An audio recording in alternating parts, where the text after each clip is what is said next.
This is the Lime Flavored Show, episode 6 for February 11th, 2013. I am your host, DJ Allen. Welcome back. Yes, I said episode 6. We're getting there. We're getting there. Today, I wanted to pick a little bit of a lighthearted subject, something a little more along the lines of what I have been trying to do personally, and that is story crafting. That means how to build a story, or how I build a story, or how I've worked out through to build a story. Because what I'm trying to do with this network is take the things that I create or the things that others create and put them out for you to enjoy. This is eventually going to make money. And in order to make said money, I need to start getting better at what I'm doing. And I also need to start doing it. Period. End of story. Okay, that was it. No, I'm kidding. All right. Story crafting. Building the story. In this specific case, I will be talking about writing the story because more often than not, writing is how it's accomplished. So I want to explain a little bit about how I have tried in the past to build a story. I have written, from start to finish, complete stories. My most proud story item would be the NaNoWriMo.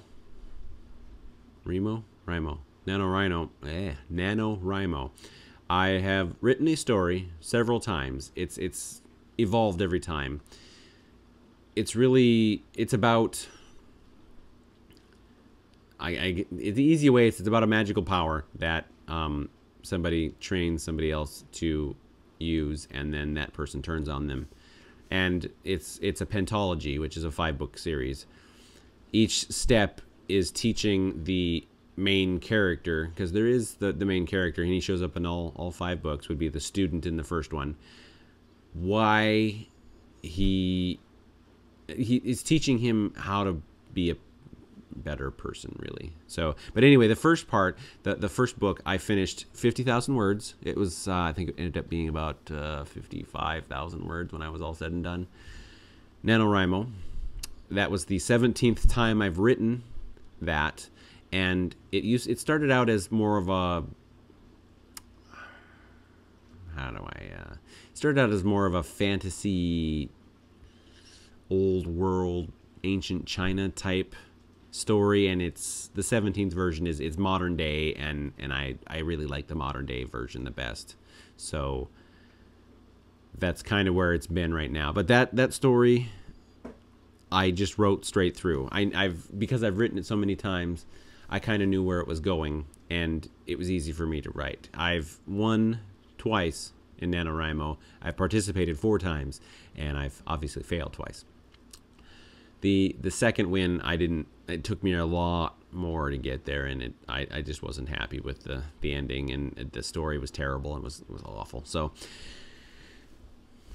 I mean, you can write it straight through. But one of the methods that writers have available, and one of the methods that I've used in the past, is the snowflake method. Now, the snowflake method roughly is you write a sentence, and then you take that sentence and you make it into a paragraph. A sentence describing the story. A sentence. Then you take that sentence and you expand it to be a paragraph describing the story. And then you go from a paragraph to a paragraph about each of the main characters, and you just keep building from there, and pretty soon you're into 100,000 words of actual story. You're just filling in blanks then. I can't build a story like that exactly. I've tried to use the snowflake method several times, but I keep running into a wall, and it seems to me to be formulaic in that case, because every step requires you to do something specific, and not every story can be told in the same way. So that's where that kind of fails on me. I've sat down and I've written in one sitting, just started writing, and it boom. The most I've written in one sitting, I think 20,000 words roughly. I I do my best to write as however I can. I'm at the point in my life right now where if I want to write anything, I better start writing it in small chunks because there's no other way I'm going to get it done. So writing in one sitting is no longer an option,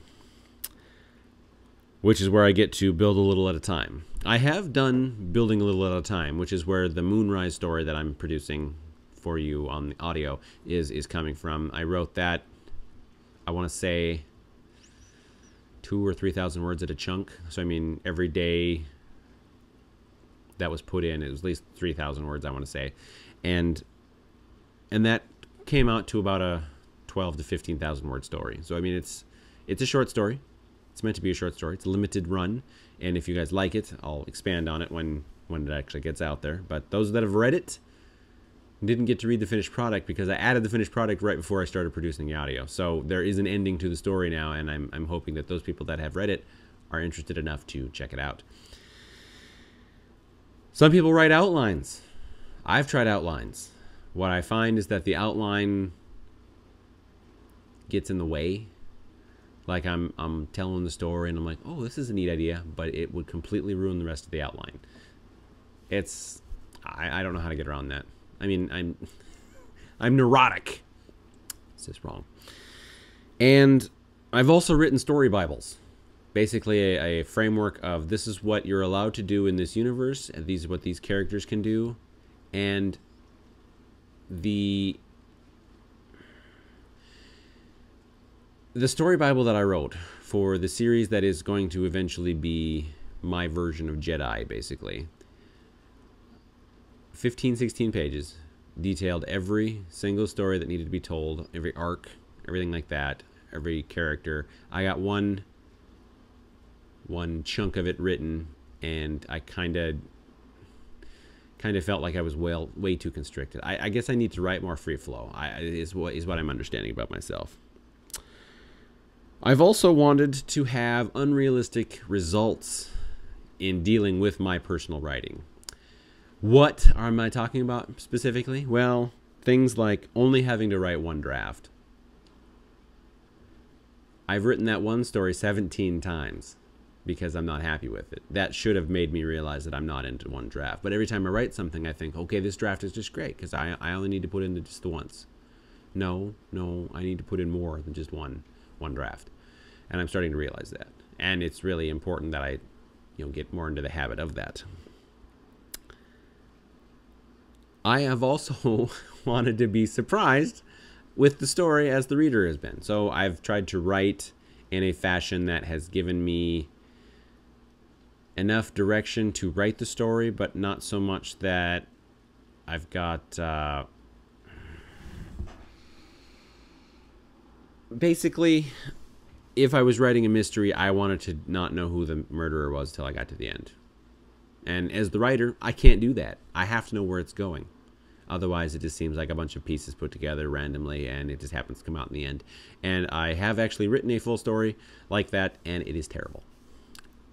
Terrible. And I have wanted to... I want to be like a Stephen King or an Anne Rice or whatever, to weave multiple plots together to come out in the end. And I just don't...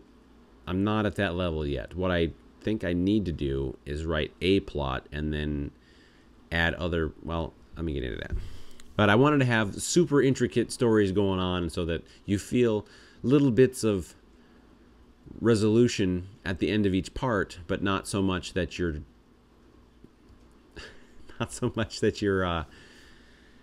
you're done with the story, to say. So... before I go on to my new goals for writing, I would like to talk about trishasbakery.com. Trisha's Bakery, 413 East Broadway, Bismarck, North Dakota. We've got... It's a we situation. We have crocheted hats. If you go to trishasbakery.com, that's TRICIA, Trisha, trishasbakery.com. There are hats. It's a store of North Dakota made products. Pride of Dakota, which is an official North Dakota Department of Agriculture group, We have products from about 30 different vendors. So we've got honey, we've got tie-dye clothing, we've got books, there are pet accessories like collars and beds, there are there's a lot of stuff in there. There's a lot of stuff. Art, paintings, rope art, and all of these things should be accessible through trishasbakery.com. And if they're not through the website, I'm more than positive that she is going to have something to describe what's in the store, because we're a retail vendor and we want to make sure that anyone can have whatever they need from the store, basically online. The crocheted hats are good for this time of year. As you can see, I'm a bald guy. I have a lack of hair. For those that can see, the audio listeners just have to take my word for it. I'm bald. Balding. Hair doesn't grow on the top anymore. Now, the crocheted hats, people look at them. First off, they're soft. Okay, I have worn the crocheted hats the way others make them, and they're tough. I mean, they're really knit tight, crocheted hard, and those aren't comfortable. Trish's are comfortable. They're soft, and some people look at them and go, you know, there's big holes in there. So I mean, if it's a super windy day, yes, wind is going to cut through the holes. However, being a bald person living in a state like North Dakota in the winter, I can't wear her hats. Me personally, I can't wear her hats because of my job. I sweat too much. I get too hot. If it's around or above freezing, it's too warm for me to wear one of her hats, personally. Well, I'm working anyway. I can wear them day to day, but they're warm, is what I'm saying. And they're in different animal types, if you want, or different kinds. So you can attach flowers to them, you can attach bows to them. As I've said before, there's penguins and owls and raccoons, and I want a panda bear. I'm getting a frog, which I will wear on the air at one point, so you can see it. But if you want to go to the website, trishasbakery.com, we are in Bismarck, North Dakota, and you can go online to shop, look around. If there's a special type of hat you want to custom order it, she takes custom orders. So go ahead and just go there and give her a shout and let her know I sent you. I don't know if she's not here yet or at the moment, but I don't know if our code is still working, but you can certainly go to the shopping cart, click the shop link up in the upper right-hand corner, shop for items, and in the special coupon code, you can use LFS1, Lime Flavored Show, all lowercase, LFS1, and it should take $5 off any order of $5 or more. Though this is February, I will double check to see if that's still valid, and if not, well, I don't see why it wouldn't be. Yeah, I mean, we'll work on that.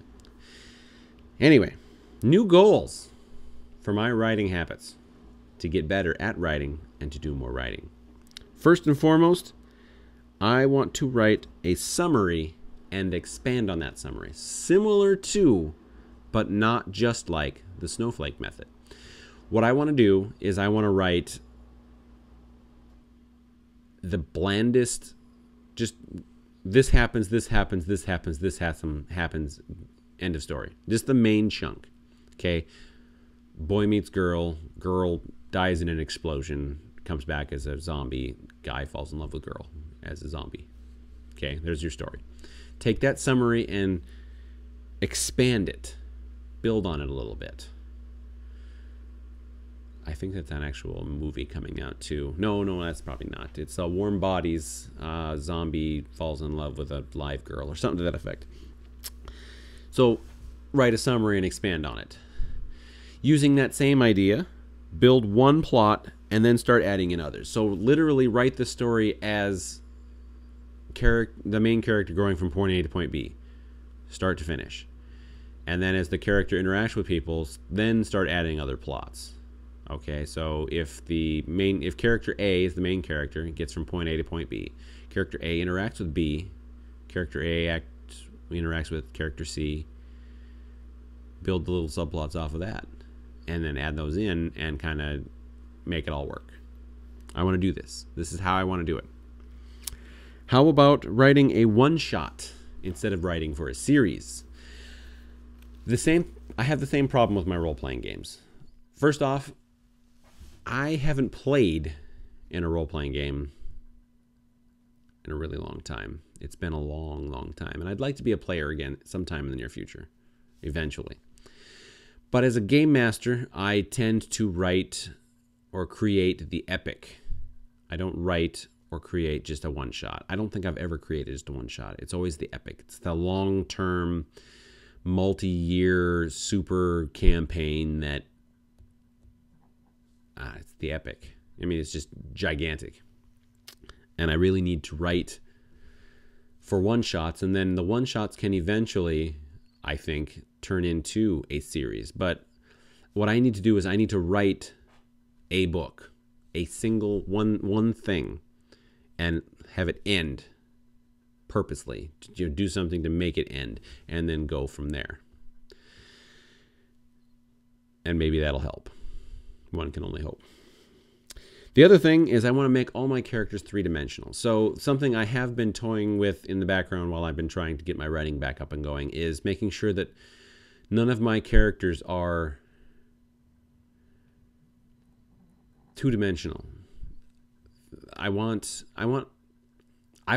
an epic villain is what I want. And that's really been the focus, is making sure that my villains want something realistic. I want to take over the universe, for instance. Not realistic. The Master in Doctor Who has until recently been a villain of questionable greatness, I guess. Sylar from Heroes was a good villain. All he wanted was to become something. He wanted to be something special. That was it. Khan from Star Trek II was a good villain. But Khan was a good villain mainly because he was there, he was in your face, and then he had an ending. There was a definitive ending. They killed him, and that's the way it should have been. Otherwise, we'd have Star Trek 7, 8, 9, 12, 40, I don't know. They'd all be Khan. They'd just keep bringing back Khan. This one didn't do good. Let's bring Khan back. No. So I want to build three-dimensional characters, and along with just the main character, I want to make sure, or just the villain, I want to make sure my main character has three-dimensional depth to him. I want to make sure all the side characters have three-dimensional depth to them. I don't want to end up with a character that does just the one thing.